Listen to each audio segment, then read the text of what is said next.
marked with red and white exit signs overhead and designated lights along the aisle that lead to exits. In your seat back pocket, you'll find the briefing card the flight attendants are now showing you, and in the unlikely event of a water evacuation, you can use the life vest that's located under your seat. Remove the vest only if told to do so. Open the container and remove the pouch. Remove the vest and place it over your head. Wrap the strap around your waist, buckle it in the front, and pull to tighten. After you're off the aircraft, inflate the life vest by pulling down on the red tab and to manually inflate below into the tube at your shoulder. And now check to make sure your seatbelts are securely fastened, seat backs and trays are in their upright and locked position, and carry-on items are secured completely under the seat in front of you or in the overhead bins for departure. Once again, this is a non-smoking flight. There'll be no smoking allowed on the aircraft at any time, and this includes our lavatories. Lavatories are equipped with smoke detectors. It is against federal law to tamper with, disarm, or disable the smoke detectors in any way, and the FAA requires passengers comply with lighted passenger signs, posted placards, and crew member instructions regarding seat belts and smoking throughout the flight. Also, make sure your electronic devices are powered off or in airplane mode for the duration of the flight, with the exception of laptop computers weighing 2 pounds or more, which do need to be powered off at this time and stored for departure. And I'll make an announcement after we're airborne when it's safe to turn these devices on. Also, e-cigarettes, electronic cigarettes, are banned from use on board this aircraft.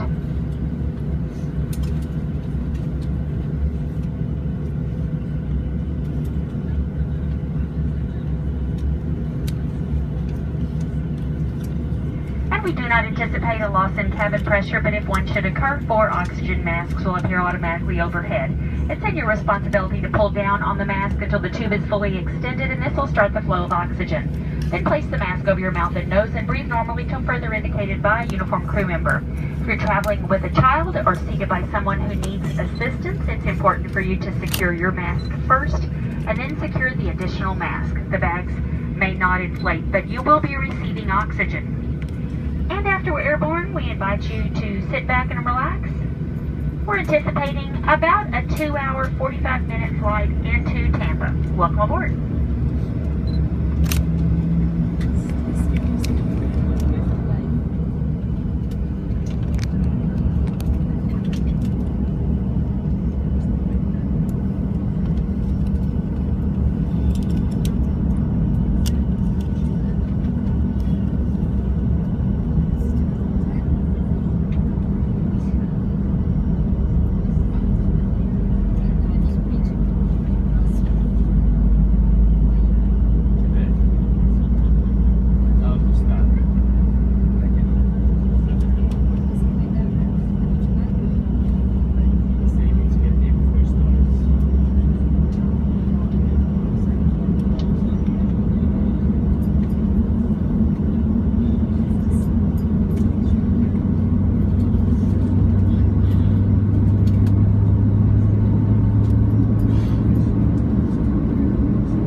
departure. We hope you enjoy your flight.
March